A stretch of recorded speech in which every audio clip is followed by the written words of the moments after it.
Baik, Bismillah. Assalamualaikum warahmatullahi wabarakatuh. Perkenalkan nama saya Ladi Muhammad Adwinsyah dengan NIM R1C1230040. Baik, di sini saya akan melakukan presentasi sebagai tugas dari mata kuliah tambang umum. Di mana materi presentasi saya kali ini adalah pengolahan bahan galian tembaga dan emas. Baik, langsung saja kita ke materinya. Yang pertama itu pengolahan tembaga. Di mana pengolahan tembaga merupakan tahapan lanjutan setelah kegiatan penambangan biji tembaga selesai dilakukan. Tujuan utama dari pengolahan tembaga adalah untuk meningkatkan kadar Cu dengan memisahkan mineral tembaga dan mineral pengotor lainnya.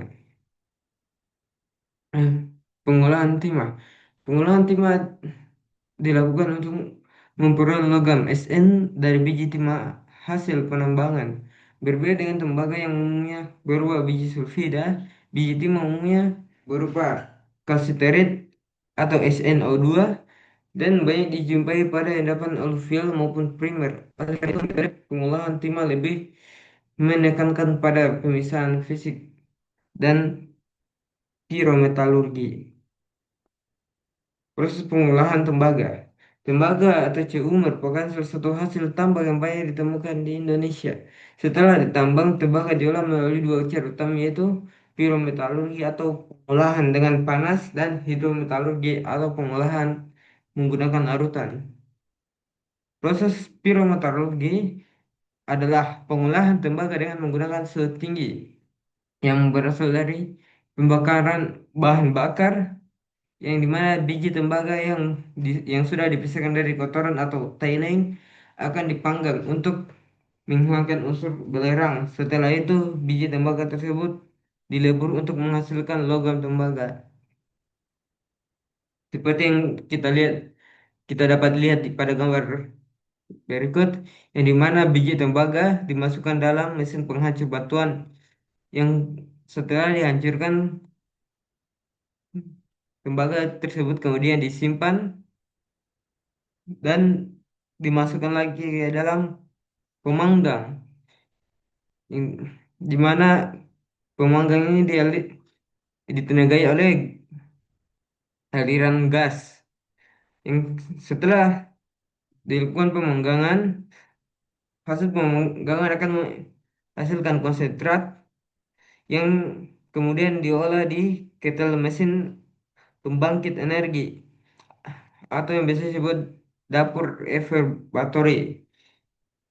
Setu- se- Seterusnya menghasilkan mate tembaga yang di mana mate tembaga ini dimasukkan ke dalam konverter dan melakukan proses pengendapan elektronik yang sehingga menghasilkan tembaga blister yang telah dimurnikan. Berikutnya proses hidrometalurgi di mana proses hidrometalurgi ini dilakukan dengan cara melarutkan biji tembaga ke dalam larutan tertentu atau leaching. Dari larutan tersebut kemudian tembaga dipisahkan dari zat pengotor lainnya. Metode ini tidak menggunakan suhu tinggi seperti pada hidrometeorologi. Yang dapat kita lihat seperti gambar berikut, yang dimana tem- tembaga pertama dilakukan crushing atau penghancuran, yang kemudian dilakukan roasting atau pemanggangan, setelah itu leaching atau pencucian, setelah itu dilakukan iron precipitation. Precipitation. Setelah dilakukan ketiga tahapan berikutnya dilakukan lagi solvent extraction, rolling, Revlon pond sehingga ketika dilakukan solvent extraction akan menghasilkan reclamation dan disposal. Ketika dilakukan electrowinning akan menghasilkan graphene copper metal dan ketika dilakukan graphene bond, akan menghasilkan onsite recovery of lead dan offsite recovery of lead. Baik, selanjutnya proses pengolahan timah. Ini mana pengolahan pengolahan timah yang dimulai dari terbagi atas dua metode yaitu dua proses yaitu wet proses atau proses basah dan dry proses atau proses kering. Selanjutnya kesimpulan di mana pengolahan bahan galian tembaga dan timah dilakukan melalui rangkaian proses yang berbeda sesuai karakteristik biji. Namun sama-sama bertujuan meningkatkan kadar logam dan memisahkan pengotor sehingga dihasilkan logam bernilai ekonomi tinggi.